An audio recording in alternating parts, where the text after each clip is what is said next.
Buenos días, hermanos, Dios les bendiga. ¿Cómo estás? Qué bueno, mi hermano. Pues vamos a empezar de una vez. Y como ayer, a cada una de las predicaciones que escuchamos, les pedimos por favor que pongan mucha atención, porque es muy importante, hermano, que sigamos aprendiendo las cuestiones de nuestro servicio al Señor, que podamos conocer más la voluntad sobre nuestra actividad, sobre nuestra responsabilidad, porque no tiene ningún sentido, joven, hermano, que estemos en un ministerio de sacerdotes en donde los sacrificios que damos no son recibidos por el Señor los rechaza, así como Pastor Chuy nos enseñaba el día de ayer. Sería una total incongruencia, una total pérdida de tiempo, de fuerzas, hacer cosas que solamente van a satisfacerte a ti mismo. Esa satisfacción se esfuma, se va, no es perdurable, no tiene recompensa y es el reflejo de la religión de Caín, que está motivada solamente por la satisfacción personal. Y bueno, en esta mañana, hermano, vamos a estar hablando de el falso servicio. Un ministerio que se ve muy bien, pero que solamente es una fachada y que esconde muy adentro una falta descarada de integridad, una actitud de un corazón fariseo o farisaico, ¿verdad? Y los fariseos, hermanos, son el ejemplo perfecto, el ejemplo por excelencia de tener, entre comillas, actos espirituales motivados por el deseo de ser vistos. Y hay muchas referencias allí en el Nuevo Testamento de las que el Señor Jesús hace mención. En Mateo 23 nosotros tenemos una lista completa de las acciones de un corazón motivado por la apariencia. Y bueno, leemos allí estas actitudes y a estos fariseos a los cuales luego aunque ya están muertos hace 2000 años, seguimos desde, los fariseos, y los criticamos, los juzgamos, casi los condenamos y los mandamos al infierno, ¿no? Pero el Señor ya lo hizo, ellos ya no están aquí, esas personas así fueron y no tiene ningún sentido emitir una opinión sobre ellos o sentir un celo en contra de ellos, ya no están. Pero entonces, ¿para qué está escrito? ¿Cuál es el sentido de escribir algo que solamente va a estar escrito ahí para que los critiquemos o como un tipo de chisme, ¿no? La lista está allí, hermano, porque Cristo sabe que en nuestro tiempo hay muchos fariseos entre nosotros. Y esa lista, hermano, no nos sirve si solamente los vamos a observarlos, pero nos sirve para hacernos un examen, para que a través de las actitudes de ellos podamos vernos nosotros, si es que nos vemos reflejados allí, si estamos haciendo lo que verdaderamente Dios quiere que hagamos.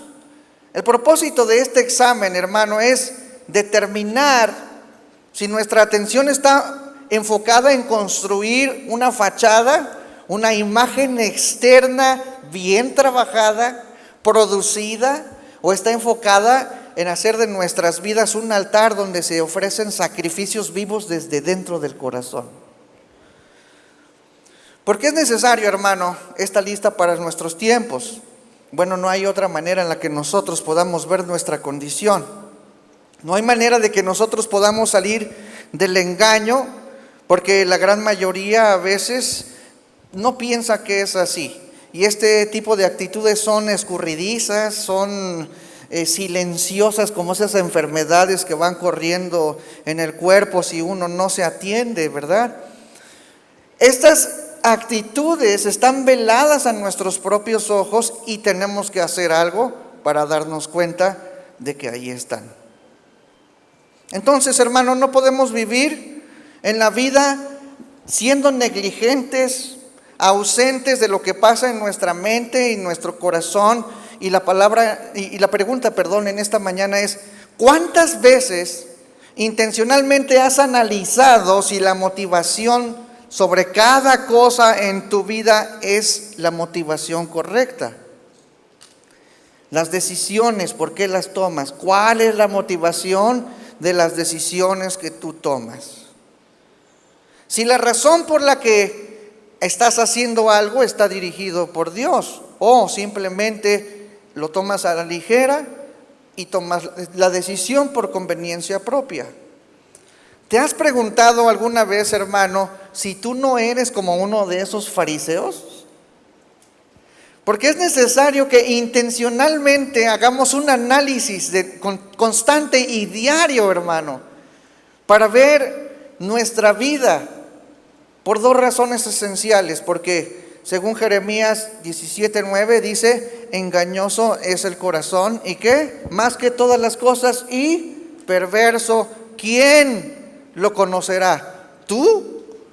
¿Tú conoces ese corazón engañoso? No, la palabra de Dios dice que el corazón es engañoso, por eso necesitas reflexionar sobre ti mismo. Y la otra razón es porque, versículo 10, yo Jehová, que escudriño la mente, que pruebo el corazón, para dar a cada uno según su camino, según el fruto de sus obras. Entonces, según la motivación del corazón, el Señor va a recompensar o va a retribuir, ¿sí? Pero bueno, me gustaría darles una percepción de lo que fue el fariseísmo, sin dejar de lado que fueron ayuda para su tiempo. Fueron un preservador acérrimo de las Escrituras. Puede decirse que sin ellos el pueblo de Israel hubiera desaparecido, y por ende el cumplimiento del advenimiento del Señor Jesucristo. Pero bueno, también sabemos que fueron observadores de algunas leyes antepuestas a la autoridad de la verdad para imponer sus propios pensamientos. Por eso también podemos decir que los fariseos mismos son el ejemplo por excelencia del legalismo, ¿verdad? Sus leyes fueron muchas más de los que ellos podían cumplir, pero se cumplían las que más les convenían como vía de escape para no obedecer la verdad de Dios. Entonces, estas fueron un pretexto para no hacer lo que verdaderamente Dios quería que hicieran, que fueran íntegros, que fueran fieles representantes y testigos de su palabra. Podría decirse, hermano, que el fariseísmo fue el ministerio de la muerte. ¿Cuántos han oído eso? Y no solamente porque eran administradores de la ley, sino por su actitud ante la vida, porque el mismo corazón del nombre fariseo lleva la palabra separatista. Eso es lo que significa fariseo, separatista. Y si tú te das cuenta, hermano, la palabra muerte en la Biblia da la idea de separación. ¿Cómo es eso? Bueno, cuando el hombre cae en el pecado, muere espiritualmente hablando. ¿Y qué es lo que significa la muerte en el sentido espiritual? De que el hombre se separa ¿de quién? Eso es muerte espiritual, ¿sí? No es muerte cerebral, no, es separación entre el hombre y Dios. Y entonces, lo que es contrario es la vida, y la vida es reunión o reconciliación, ¿verdad? En el caso de nuestro cuerpo, ¿qué es lo que se separa? Cuando nosotros morimos físicamente, ¿qué es lo que se separa, hermano? El alma, el espíritu del cuerpo. Ahora, desde que el hombre se separa de Dios, bueno, Dios no puede convivir con el pecado y el hombre huye de la presencia santa del Señor. Eso lo vemos. Es que me escondí porque vi que estaba desnudo. Eso es separación de Dios. Entonces, esa no era la naturaleza de la creación de Dios. Cuando Dios hizo todas las cosas, al final de cada día registrado ahí en el Génesis, hay una declaración que dice, y vio Dios que era bueno. Y cuando hizo al hombre dice que era en sobremanera bueno, ¿verdad? Y el hombre en el estado de la perfección se supone que no debería haber muerto, pero ya en el estado de imperfección se separa de Dios y en consecuencia también su cuerpo se separa de su espíritu en el día en el que muere. Pero la voluntad de Dios, hermano, es traer de regreso al hombre delante de su presencia, es decir, una reunión, y a eso le llamamos espiritualmente vida, ¿sí? El Señor rasga el velo del lugar santísimo y nosotros tenemos acceso a Dios. Eso es vida. Y esa es la vida eterna que Dios quiere que nosotros tengamos. Además, hermano, de reunir el espíritu con un cuerpo, el cual el Señor glorificará en el día de la resurrección. Es decir, el espíritu no va a quedar eternamente separado del cuerpo, hermano. No, va a haber una resurrección, porque Dios no tiene planeado para la eternidad la muerte. De hecho, nosotros podemos ver ahí en el Apocalipsis que al final de cuentas la muerte también va a ser echada ¿en dónde? En el lago de fuego, ¿sí? Dios no desea separación. Entonces debemos entender que la muerte no es voluntad de Dios para la eternidad, ¿verdad?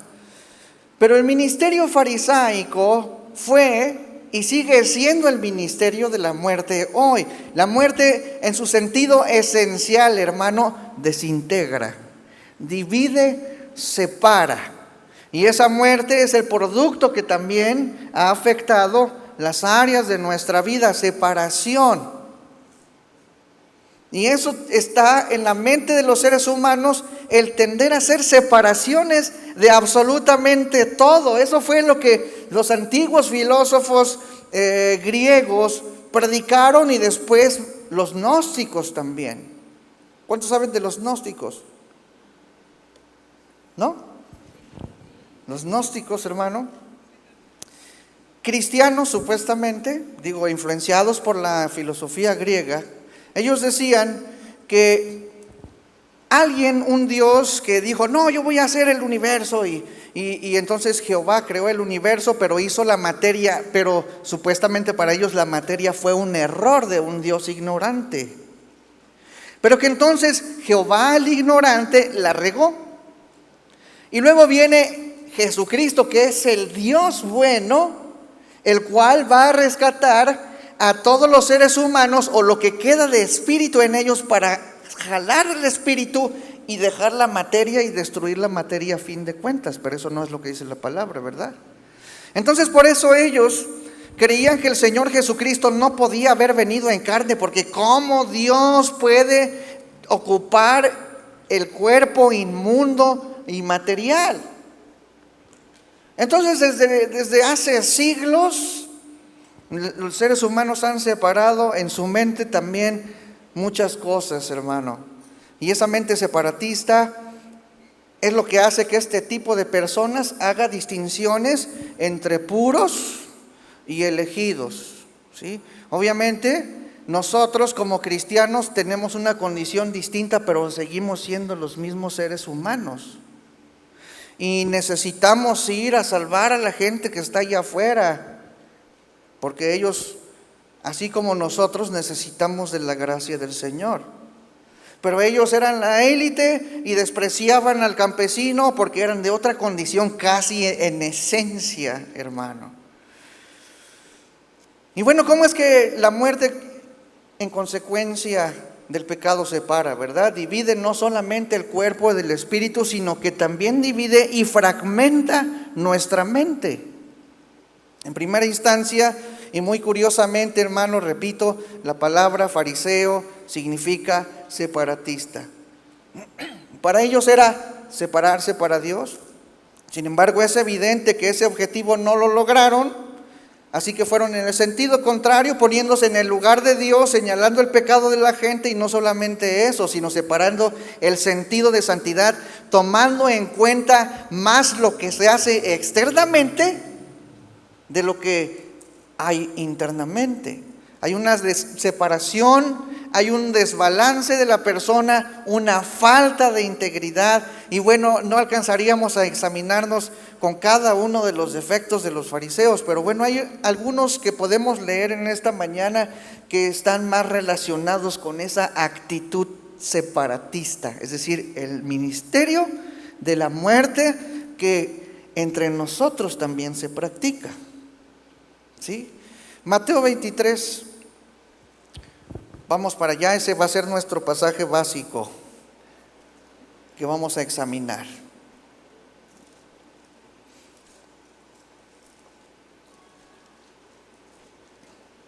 Entonces habló Jesús a la gente y a sus discípulos diciendo: en la cátedra de Moisés se sientan los escribas y los fariseos, es decir, arriba en la cúpula, en la autoridad, los que tienen la autoridad para hablar la ley. Dice en versículo 3: así que todo lo que os digan que guardéis, guardadlo y hacedlo, mas no hagáis conforme a sus obras, porque dicen y no hacen, ¿verdad? Entonces aquí nos dice algo muy importante. El fariseo no es cualquier hipócrita, hermano, no es un hipócrita de por allí. No es de otra religión, no, pertenece a un ministerio, tiene preeminencia, ¿sí?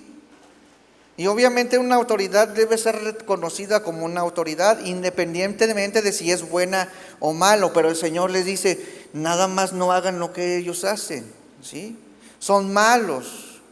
Y muchos ministros ahí están y todo el mundo los sigue, aunque no saben lo que en su vida diaria hacen. Tienen una posición, sí, nosotros somos los ministros y estamos delante del pueblo en una preeminencia, ¿no? Mira, dile a tu hermano que está ahí a tu lado: tú tienes una posición de preeminencia, aunque nada más toques las maracas. Pero hermano, cuando tú te pones aquí al frente, ¿verdad? Tú estás bajo el foco de toda la congregación, ¿sí? A lo mejor tú no conoces a nadie de aquí, pero todos te conocen a ti. Y todo el mundo te está viendo. Entonces, debes cuidar que lo que cantas verdaderamente esté en tu vida. Y bueno, aquí tenemos una división en esta expresión, una separación de condición. Una cosa es la que dice la boca y otra es la que hace su cuerpo. Eso es monstruoso, ¿no? Eso es muerte, hermano. Es muerte. Es algo espantoso lo que está pasando allí.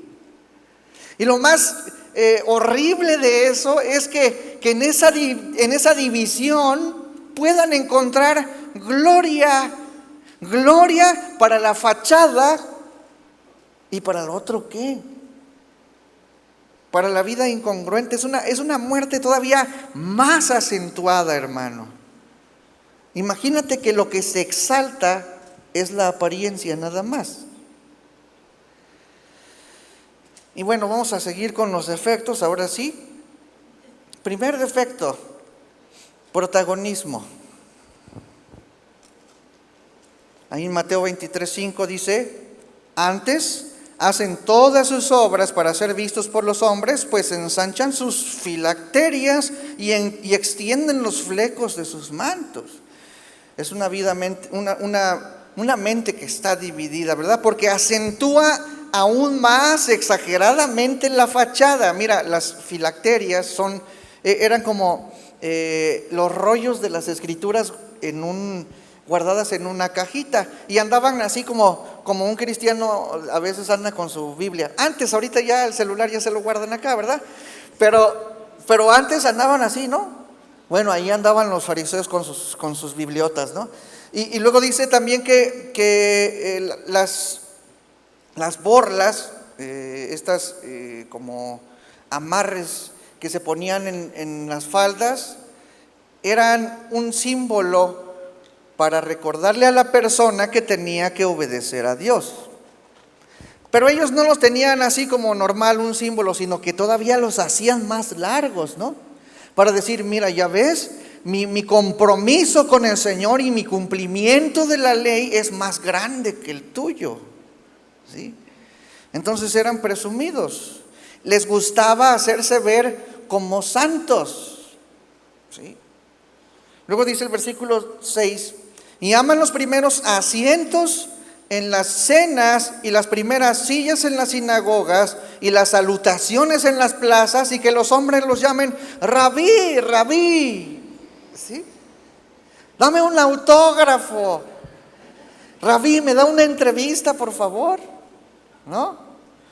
Pero vosotros no queráis que os llamen rabí, porque uno es vuestro maestro, el Cristo, y todos vosotros sois hermanos. Nada de que Pancho Pistolas, ni nadie sobresaliente. Todos somos exactamente ¿qué? Iguales. No hay nadie mayor. Obviamente las autoridades se tienen que respetar, pero en esencia, hermano, todos somos exactamente iguales. Y dice, y no llaméis Padre vuestro a nadie en la tierra, porque uno es vuestro Padre, el que está en los cielos. Ni seáis llamados maestros, porque uno es vuestro maestro, el Cristo. El que es mayor de vosotros, sea vuestro siervo. Es decir, esa es la enseñanza del Señor, que nosotros somos servidores de todos. Porque el que se enaltece será humillado, y el que se humilla será enaltecido. Hablando de humildad, ¿no, hermano? En la Biblia hay ecos de esto, al menos 3 veces, ¿no? Ahí en Santiago, con los maestros, hablando de los maestros. En Gálatas, como una correcta actitud para exhortar en la humildad. En Filipenses, Pablo nos enseña que debemos considerar a los demás como superiores a nosotros mismos. En Apocalipsis, como la iglesia que dice que tiene nombre de que vive, pero está muerta. Una iglesia muerta, hermano, es una iglesia llena de fariseos. Y en el ambiente de la música, hermano, es súper común que los músicos se conviertan o se hagan a sí mismos maestros, porque tienen influencia. No importa quién sea, ni de dónde salió. Si tú eres músico, te haces famoso, no importa lo que digan, las cosas que tú digas van a ser escuchadas y tomadas en cuenta como algo verdadero. No importa si no saben nada, son los opinólogos del mundo y dirigen las tendencias y actitudes del mundo. ¿Sí? Los artistas son de los mayores influencers pese a la fama de los youtubers.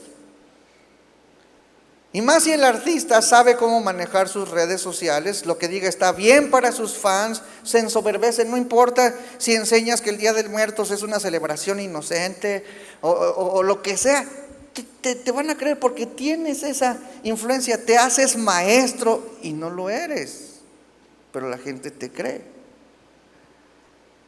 Me gusta mucho lo que dice Santiago acerca de esto, hermano. Vamos a Santiago 3.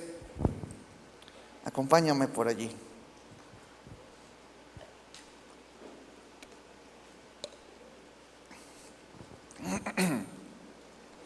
Aquí Santiago 3 habla de muertos, ¿no? Hermanos míos, que no se hagan maestros muchos de ustedes, sabiendo que recibiremos un juicio más severo, es decir, mayor condenación. Porque todos fallamos, ofendemos de muchas maneras, y alguien no falla en lo que dice es un hombre perfecto, capaz también de refrenar todo el cuerpo. Ahora bien, bueno, esta es otra versión, es Nueva Biblia Latinoamericana de hoy. Ahora bien, si ponemos el freno en la boca de los caballos para que nos obedezcan, dirigimos también todo su cuerpo. Ahí está hablando, no nos olvidemos que no nada más está hablando de la lengua, aunque el título habla acerca de la lengua, está hablando de los maestros que hablan. Y luego dice, miren también las naves, aunque son tan grandes e impulsadas por fuertes vientos, son sin embargo dirigidas mediante un timón muy pequeño por donde la voluntad del piloto quiere. Así también la lengua es un miembro pequeño y sin embargo se jacta de grandes cosas. Porque qué gran bosque se incendia con tan pequeño fuego. Es decir, el maestro puede decir lo que quiera y puede hacer un desastre en todas partes con su soberbia y las palabras que él dice. Dice también, la lengua es un fuego, un mundo de iniquidad. La lengua está puesta entre nuestros miembros, la cual contamina todo el cuerpo, es incendiada por el infierno e inflama el curso de nuestra vida. Porque toda clase de fieras y de aves, de reptiles y de animales marinos se puede domar y ha sido domado por el ser humano, pero ningún hombre puede domar la lengua. Es un mal turbulento y llena de veneno mortal. Es decir, si todos tenemos la lengua así, si tú eres maestro debes tener mucho cuidado. O si te haces maestro. Con ella bendecimos a nuestro Señor y Padre, y con ella maldecimos a los hombres que han sido hechos a la imagen de Dios. De la misma boca proceden bendición y maldición. Hermanos míos, esto no debe ser así. ¿Acaso una fuente echa agua dulce y amarga por la misma abertura? ¿Acaso, hermanos míos, puede una higuera producir aceitunas o una vid higos? Tampoco la fuente de agua salada puede producir agua dulce. Lo que sigue, un subtítulo. Quítale el subtítulo que está allí, ¿sí? Porque sigue hablando exactamente de lo mismo. Ahí a lo mejor en tu Biblia dice sabiduría de lo alto, pero sigue hablando de los maestros, los que se hacen maestros. Versículo 13 dice: ¿quién es sabio y entendido entre ustedes? Como diciendo, ¿alguno de ustedes realmente sí es maestro? Que muestre por su buena conducta sus obras en sabia, a ver, repite conmigo, mansedumbre, es decir, humilde. Un maestro verdadero no se jacta, no habla nada más, no anda provocando incendios por todas partes. Habla con humildad. Versículo 14: pero si tiene celos amargos y ambición personal en su corazón, no sean arrogantes y mientan así contra la verdad. Esta sabiduría no es la que viene de lo alto, sino que es terrenal, natural y diabólica. Porque donde hay celos, ambición personal, allí hay confusión y toda cosa mala.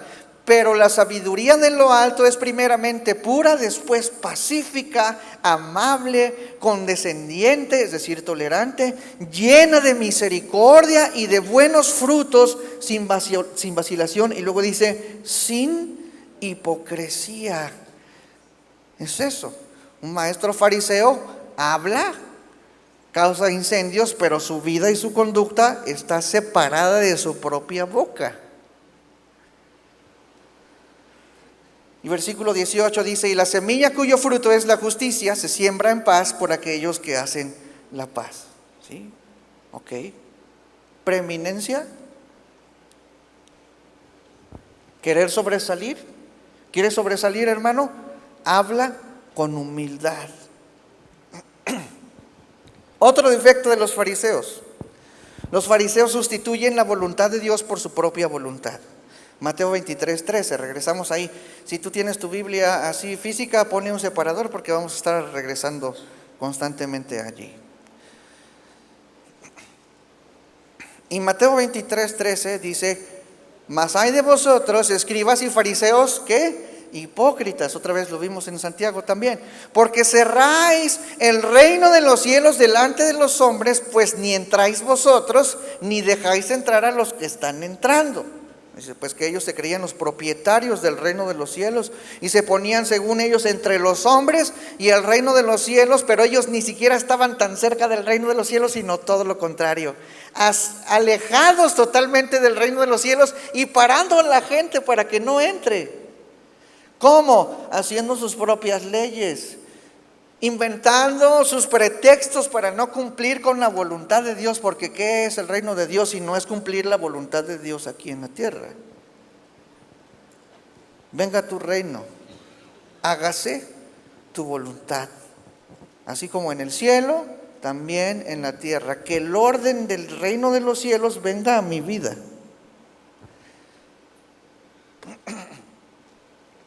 Otro defecto: gloria personal, Mateo 24, 14 y 15. Hay de vosotros, escribas y fariseos, hipócritas, porque devoráis las casas de las viudas y como pretexto hacéis largas oraciones. Por eso recibiréis mayor condenación. Ay de vosotros, escribas y fariseos hipócritas, porque recorréis mar y tierra para hacer un follower, ¿verdad? Un prosélito. O sea, eso es lo que les importaba, ¿sí? Una vez hecho, le hacéis 2 veces más hijo del infierno que vosotros. Esto está grave, ¿no? O sea, si tu corazón está mal, el corazón de la gente que te sigue está peor.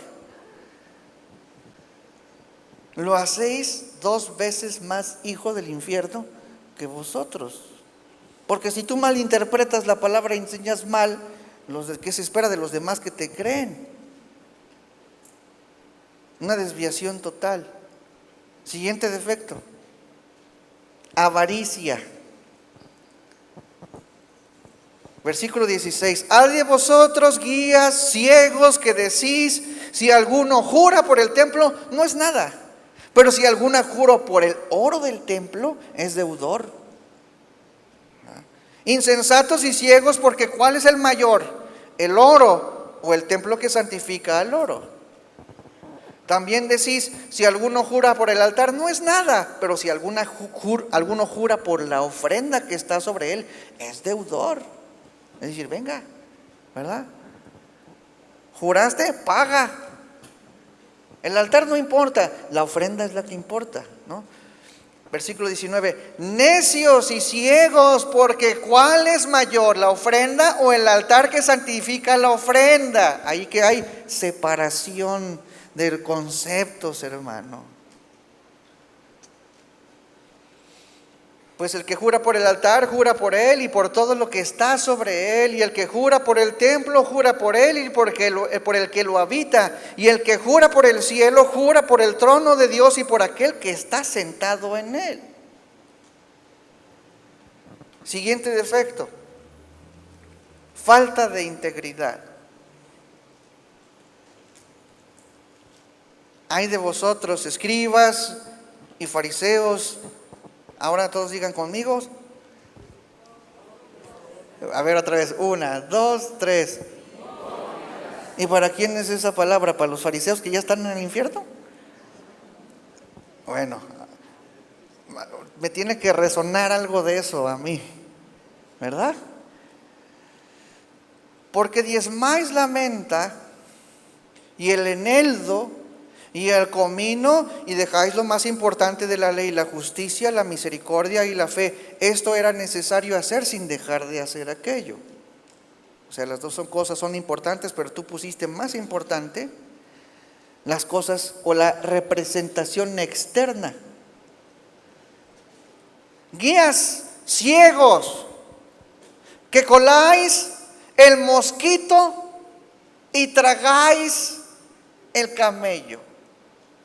Es una separación, una división de mente, una vida fragmentada. Esa vida fragmentada es aquella que tiene todos los aspectos de su vida en diferentes categorías, ¿sí? La iglesia es una cosa, el trabajo es otra cosa, la familia es otra cosa, el dinero es otra cosa, mi cuerpo es otra cosa. Mira, mi fe está aquí y el mundo obviamente te va a decir, no, tú mantén tu fe acá replegado en tus 4 paredes de tu iglesia y ya, a mí no me vengas a decir nada de que el trabajo, no. Y los cristianos hacemos caso y mencionamos a todas las cosas como de menor importancia. Por supuesto, nuestra reunión en la iglesia es muy importante, pero hermano, la fe se lleva en donde tú estás. No se repliega, no se retrae al aspecto eclesiástico, porque muchas veces mi fe solamente afecta mi vida eclesiástica, y en la iglesia todo es muy, muy importante para mí, y si yo veo algo que está mal, entonces ¿qué hago? Con este dedito, así, ¿no? ¿No? Señalé al piso, para que nadie...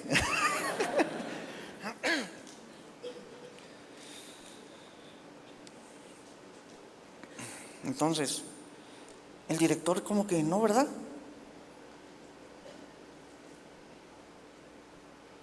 ay, el de la guitarra como que esos adornos, no, y no reparo en decirle su error o al hermano,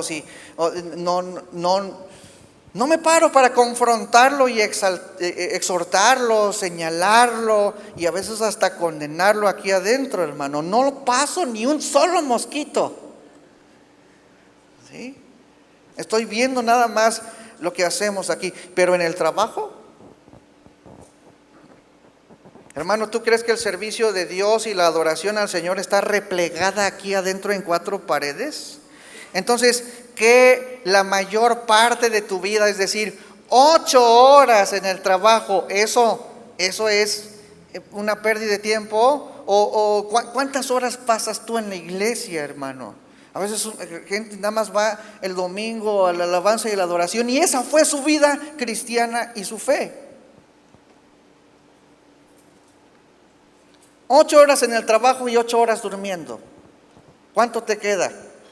3 horas de Netflix. ¿Qué más? ¿Dónde está tu fe, hermano? ¿Sí? Y no estoy diciendo que no veas Netflix, pero tu fe debe estar allí cuando estés viendo Netflix, ¿verdad? Discerniendo, escogiendo, o sea, el ocio, la diversión y todo eso es parte de lo que Dios creó para nosotros. Pero bueno, entonces, soy 1/3 cristiano en mi vida, porque en el otro estoy dormido y en el otro estoy trabajando. ¿Por qué? Porque el trabajo, pues, es secular, ¿no? División, separación, muerte. En el trabajo trabajas por la quincena. Y no quiero preguntar quién trabaja por la quincena aquí, porque ya sé que muchos levantarían la mano. Pero la palabra de Dios dice en Efesios 6, 5 al 7, siervos, obedecer a vuestros amos terrenales con temor y temblor, con sencillez de vuestro corazón, y luego dice, como a Cristo. Versículo 6.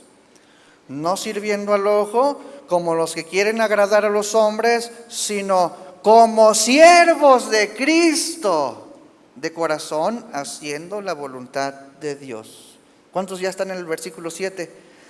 Dice, y ahora ustedes van a repetir conmigo, sirviendo de buena voluntad como al Señor y no a los hombres. ¿Ves cuántas veces hace énfasis en por qué trabajas? Trabajas porque trabajas para el Señor. Mi fe debe estar en mi trabajo. ¿Cómo espero, hermano, que Dios acepte una ofrenda de adoración cantando si en mi trabajo me hago pato? ¿Verdad? Si hago las cosas al aire se va. Si me siento a dormir mientras el patrón no está y cuando viene, ay sí, patrón, aquí den lo que usted quiera. Hermano, el trabajo es un mandamiento de Dios.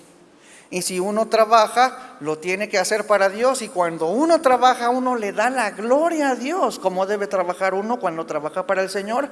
Bien. ¿Cómo trabaja uno cuando uno trabaja por la quincena? Pues como no me dan un aumento, pues yo voy a hacer lo que así y ya. Yo vendo mis conocimientos, dicen, ¿no? Y yo tengo mucho por dar, pero si tú no me das, y yo estoy aquí por la quincena, no para honrar al Señor, ¿qué estás haciendo? Dividiendo y separando tu fe de esas cosas. Hermano, yo sé que para muchos es difícil dejar de nombrar que su trabajo es secular, pero todas las áreas de nuestra vida son espirituales. Si tú eres hijo de Dios, porque el Señor no solamente compró tu alma, tu espíritu, sino también tu cuerpo, tu trabajo, tu familia y tus recursos. Todo lo redimió el Señor.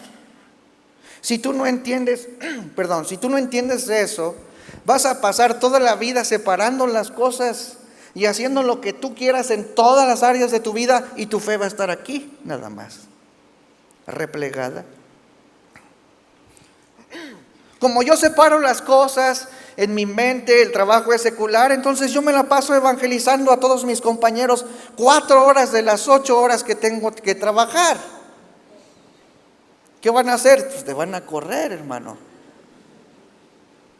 Pero tu mismo trabajo y la obra de tus manos, como la haces con excelencia, hermano, eso es evangelismo para la gente. ¿Quién te va a escuchar si no haces lo que tienes que hacer? Ahora, ¿quién vio a Adán diciéndolo al Señor? Señor, ¿y qué me vas a pagar por pues me pusiste a labrar el huerto? ¿Cuánto va a ser mi, hay seguro?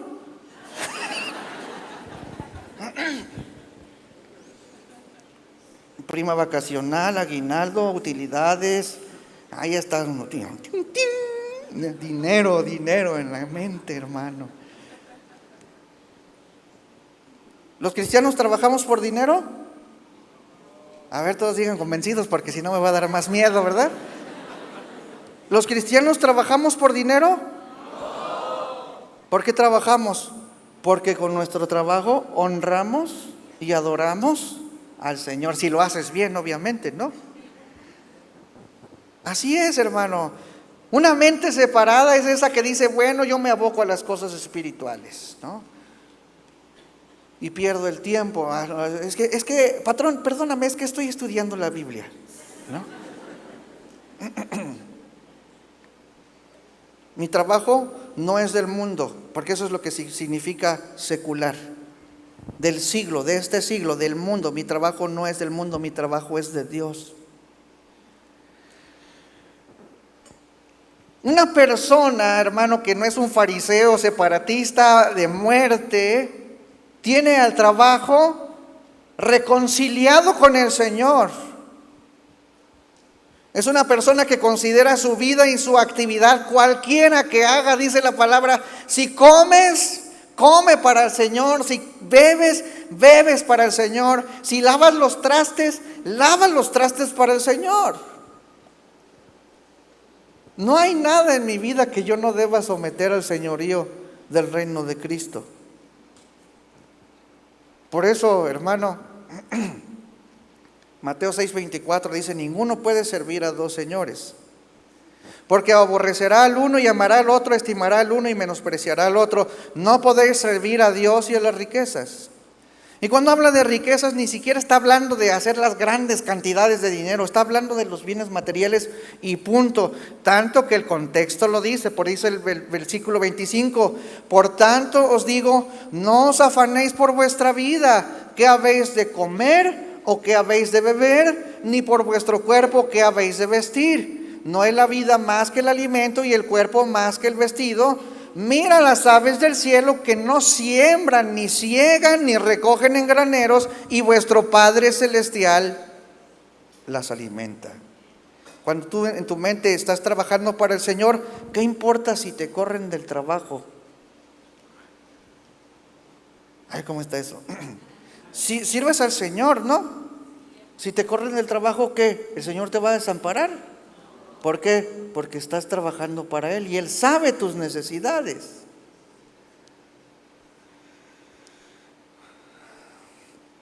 A menos que te hayan corrido porque no trabajaste bien, ¿verdad? ¿Y quién de vosotros podrá, por mucho que se afane, añadir a su estatura un codo? Y por el vestido, ¿por qué os afanáis? Considerad los lirios del campo como crecen, no trabajan ni hilan, pero os digo que ni aun Salomón con toda su gloria se vistió así como uno de ellos. Y si la hierba del campo que hoy es y mañana se echa en el horno, Dios la viste así, ¿no hará mucho más a vosotros, hombres de poca fe? No os afanéis pues diciendo, ¿qué comeremos? ¿O qué beberemos? ¿O qué vestiremos? Como que esas palabras se nos van, ¿no? O sea, las tenemos así como que algo muy etéreo, ¿no? Así en el cielo, como que no es una realidad literal. Hermano, la fe, ¿qué es lo que dice la palabra que es? Es la certeza de lo que no se ve, la convicción Más bien al revés, ¿verdad? La idea era esa, dice el chavo, ¿no? Pero ustedes saben, ¿no? Entonces, ¿qué comeremos o qué beberemos? Dice, la palabra te está diciendo ahí, créelo de verdad. Cuando tú trabajas para el Señor, Dios no es un patrón malo, aunque el patrón que tienes lo sea. Dice el versículo 32, porque ¿quiénes? Los gentiles buscan la quincena, buscan el alimento. Ni siquiera está diciendo, hermano, desde que buscan un super sueldo, no, está diciendo las cosas básicas. Voltea con tu hermano y dile, ¿acaso? Pero voltea con tu hermano. Dile, ¿acaso tú eres un gentil?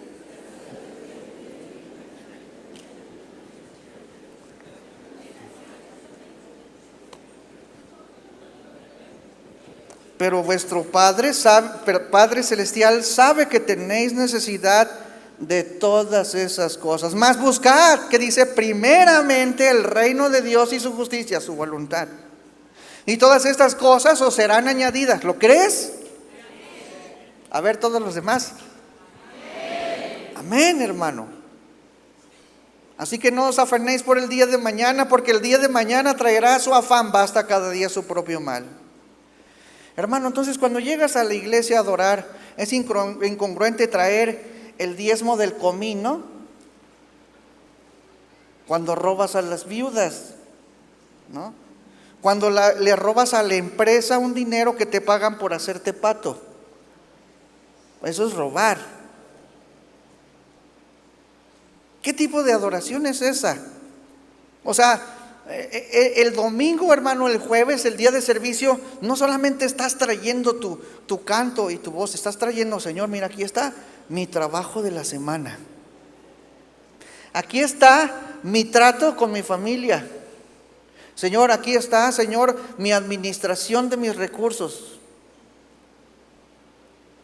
Aquí está lo que hice en todas, obviamente aquí está mi carácter, pero obviamente, ¿cómo va a haber un buen carácter si en todas las cosas nosotros se nos van de la mente un montón de cosas que decimos, pues es que esto es otra cosa, ¿sí?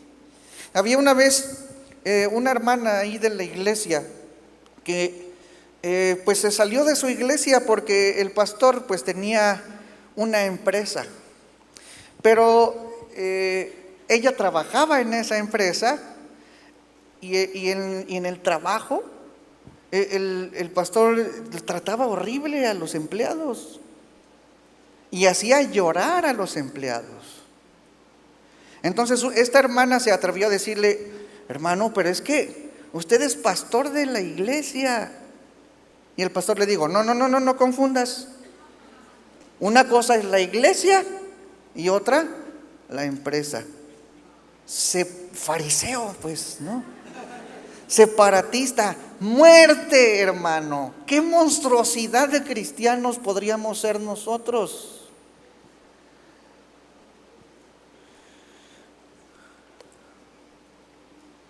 Colosenses 3:23 al 25.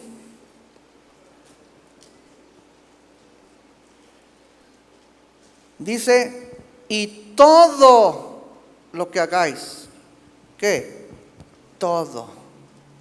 Hacedlo de corazón como para el Señor y no para los hombres, sabiendo que del Señor recibiréis la recompensa de la herencia, porque a Cristo el Señor servís. Mas el que hace injusticia recibirá la injusticia que hiciere, porque no hay acepción de personas.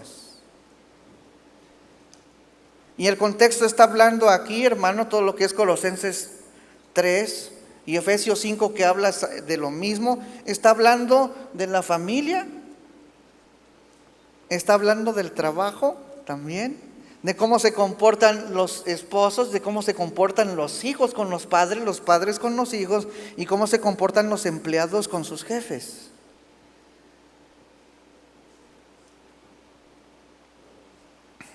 Y no solamente habla de eso, hermano. Simplemente son aspectos de la adoración.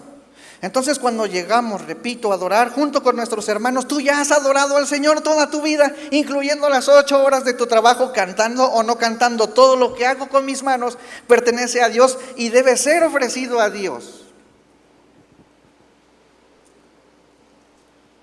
Toda tu vida debe convertirse en adoración. No llegas a la iglesia colando el mosquito y tragándote todos los camellos de las otras áreas de tu vida. Eso es muerte, división, falta de integridad. El reino de los cielos es hacer la voluntad de Dios, hermano. Busca primero el reino, busca someter todas las cosas a su señorío, a su gobierno. Porque para eso el Señor también murió por nosotros. Efesios 1:9 al 10 dice, dándonos a conocer el misterio de su voluntad, según su beneplácito, el cual se había propuesto en sí mismo de reunir ¿qué? Todas las cosas en Cristo, es decir, vida.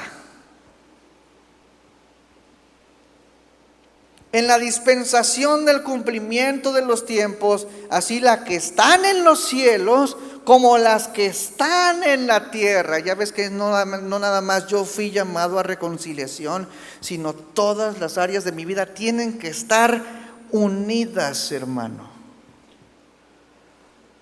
Seguimos con Mateo 23, versículo 25, 26. Hay de vosotros, escribas y fariseos, hipócritas, porque limpiáis lo de afuera del vaso y del plato, pero por dentro estáis llenos de robo y de injusticia. Fariseo ciego, limpia primero lo de dentro del vaso y del plato para que también lo de fuera sea limpio. ¿Sí? Hay dos cosas aquí entonces, el aspecto material y el aspecto inmaterial, el cual es uno en nosotros, ¿sí? O dígame quién está volando por allí su espíritu y su cuerpo anda acá en otra cosa, no sé, como zombie, ¿no? Pero bueno, la cuestión es limpia. Puedes tener tú por fuera muy bonito y por dentro muy malo, pero hermano, bueno, y hay una frase que dice, no todo lo que brilla es oro, ¿verdad? Pero el oro sí que tiene que brillar, ¿o no? Entonces, tiene que ver, hermano, que si tú tienes un corazón, si el aspecto interno de ti está bien, está congruente con todas las áreas de su vida, tiene que expresarse y manifestarse en el exterior también. Es imposible, hermano, que algo que está bien dentro o que el oro no brille. Eso es algo muy raro, que el oro no brille. A lo mejor con una limpiadita y ya, pero el oro siempre tiene que brillar. Un pastor, amigo, usa un ejemplo muy padre y hoy se lo voy a piratear. Es el ejemplo del limón. ¿Qué partes tiene el limón, hermano? Cáscara, las semillas y gajos, ¿no? Están muy bonitos los limones cuando los acaban de cortar, jugosos, ¿no? Pero, y bueno, los gajos, por decirlo así, usando una analogía, no me gustan mucho las analogías porque a veces uno se equivoca, pero se me hizo muy congruente. Los gajos son todos los aspectos de tu vida, ¿sí? Como ahí está el trabajo, ahí está el dinero, ahí está la familia, ahí está la escuela, todo lo que conforma tu vida. Y ninguno de esos gajos está fuera del limón, ¿verdad? No, están dentro, están congruentes, están todos unidos. Las semillas, hermanos, son lo que multiplica eso que está adentro, ¿sí? Como el Señor nos ha llamado a fructificar y multiplicar, porque no solamente se refiere a la procreación, sino a cada cosa, hermano. Nosotros vamos a entregar un desarrollo de cada cosa al Señor en el día que Él venga y nos pida cuentas, ¿verdad? Pero también tiene una cáscara. Entonces, es una vida reunida, una vida íntegra, y la cáscara es la expresión, es la manifestación externa de esa vida. Yo no sé si tú alguna vez has querido tomar un limón de un refrigerador de tu refrigerador de la casa y nada más hay dos, ¿no? Se te olvidó comprar hace 2 semanas limones y agarras y ninguno de los 2 limones está verde, está como color beige o cafecito. Y dices, ay, mira qué padrísimo limón, vamos a comer esto, a echarle a mis papas. ¿Cómo van a saber tus papas con esos limones? Amarga, sabe horrible. Vamos a hacer un agua de limón con esos limones cafés, ¿sabe? No esperas que un limón que externamente se ve mal esté bien por dentro, ¿verdad? Pero un limón sano por dentro va a manifestar una cáscara sana por fuera. Digo, a lo mejor al limón que está mal le puedes pintar de verde, pero pues cuando lo cortes se va a evidenciar que está mal. Pero hermano, si toda tu vida es congruente contigo, lo que tú eres y lo que tú expreses tiene que estar bien. Tu manera de vestir tiene que estar bien. O sea, independientemente de tus gustos o de lo que sea, hermano. Por eso para mí en la cuestión de la iglesia ahí en Colima, realmente lo que está fuera de ti dice mucho de lo que está dentro de ti. No podemos separar las cosas. Eso es integridad. Pero bueno, solamente Dios puede ver el corazón. Solamente Dios puede juzgar. Reina Valera contemporánea dice 1 Samuel 16:7, que es el texto base de este congreso. Yo soy el Señor y veo más allá de lo que el hombre ve. Regresamos a Mateo 23:27. Dice: ay de vosotros, escribas y fariseos, hipócritas, porque sois semejantes a sepulcros blanqueados, que por fuera a la verdad se muestran hermosos, mas por dentro están llenos de huesos, de muertos y de toda inmundicia. Así también vosotros por fuera a la verdad os mostráis justos a los hombres, pero por dentro estáis llenos de hipocresía e iniquidad. Un limón pintado, ¿verdad? Fachada, falta de integridad, división, separación, muerte. Y por último, rebeldía en contra de la autoridad. Mateo 23:29 al 35. Dice: ay de vosotros, escribas, fariseos, hipócritas, porque edificáis los sepulcros de los profetas y adornáis los monumentos de los justos. Es decir, supuestamente como que sí respetas a la autoridad. Y decís: si hubiésemos vivido en los días de nuestros padres, no hubiéramos sido sus cómplices en la sangre de los profetas.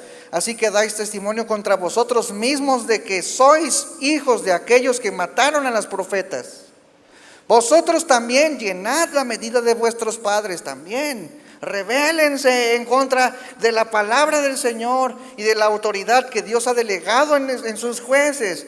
Serpientes, generación de víboras, ¿cómo escaparéis de la condenación del infierno? Por tanto, he aquí yo os envío profetas y sabios y escribas, y de ellos a unos mataréis y crucificaréis, y a otros azotaréis en vuestras sinagogas y perseguiréis de ciudad en ciudad. Es decir, miren, les voy a poner un profeta para que ustedes revelen su verdadera condición, aunque ustedes dicen que no son así.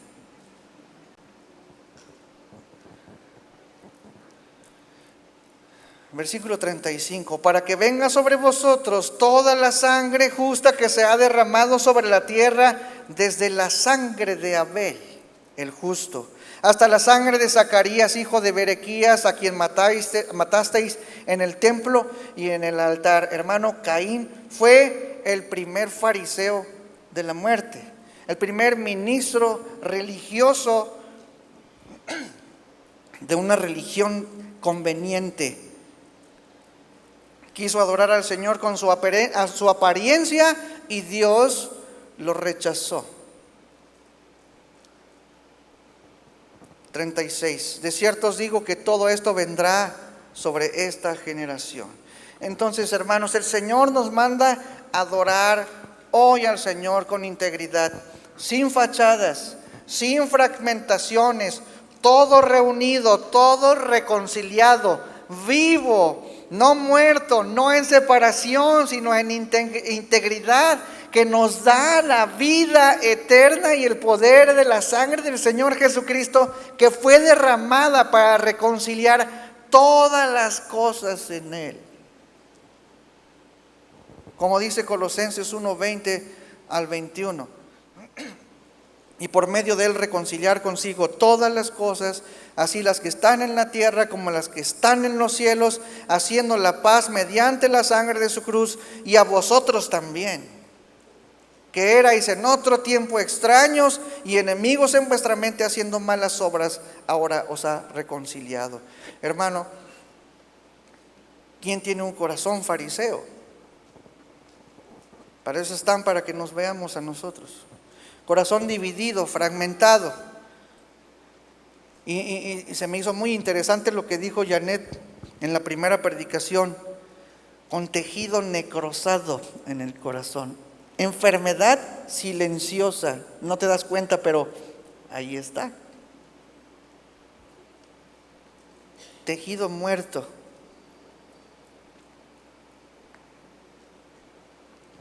Y para cerrar, hermano, Apocalipsis 3, 1 al 6.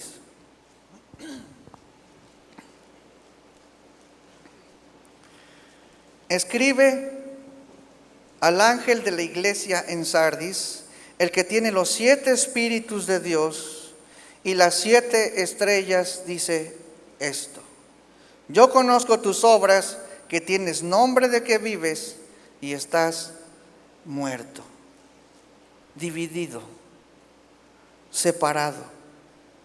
Por supuesto, yo creo, hermano, que los cristianos tenemos una parte en alguna de las iglesias del Apocalipsis, y hay muchas iglesias aquí, por decirlo así, pero hay algunos que están en ese lugar, en Sardis. Sé vigilante, dice el versículo 2, y afirma las otras cosas que están por morir, porque no he hallado tus obras perfectas delante de Dios. No dejes que se separe, que se fragmente tu vida. Acuérdate pues de lo que has recibido y oído, y guárdalo, y arrepiéntete, pues si no velas, vendré sobre ti como ladrón, y no sabréis a qué hora vendré sobre ti. Pero tienes unas pocas personas en Sardis que no han manchado sus vestiduras, y andarán conmigo en vestiduras blancas, porque son dignas. El que venciere será vestido de vestiduras blancas, y no borraré su nombre del libro de la vida, y confesaré su nombre delante de mi Padre y delante de sus ángeles. El que tiene oído para oír, oiga lo que el Espíritu dice a las iglesias. Hermano, yo no quiero ser de esa iglesia. Yo quiero estar vivo. Yo quiero ser íntegro. ¿Puedes decir eso conmigo? Yo quiero ser íntegro. Gracias al Señor por quienes tienen un corazón puro para con Él.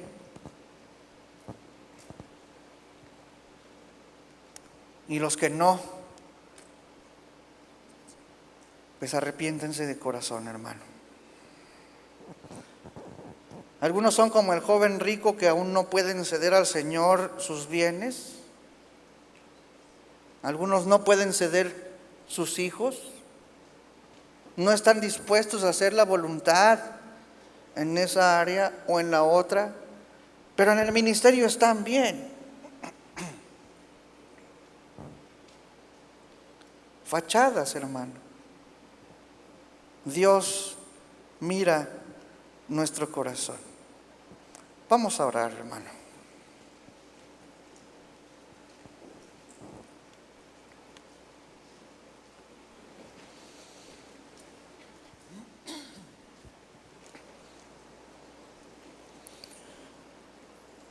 Señor, te damos gracias, Padre, por todo lo que has hecho, Señor. Desde el principio, el día en que tú nos tomaste, nos limpiaste con tu sangre. Y nos has dado, Señor, promesas hermosas en tu palabra. Y la más grande de ellas, Señor, ser llevados día con día, Señor, en el camino a la imagen de tu Hijo Jesucristo, Señor.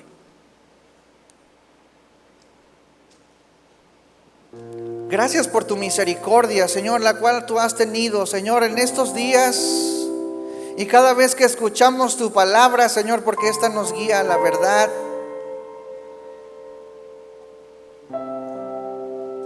Porque se manifiesta, Señor, tu amor para con tus hijos. Señor, permítenos, Padre, ser sensibles para atender todo lo que tú nos has enseñado, Señor. Tú eres grande y maravilloso, Señor.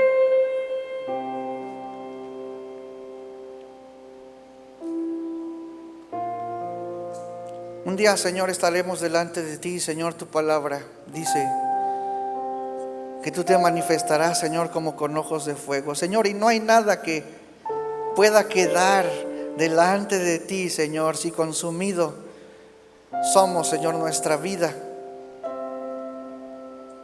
Que seamos hallados, Señor, construyendo con las motivaciones correctas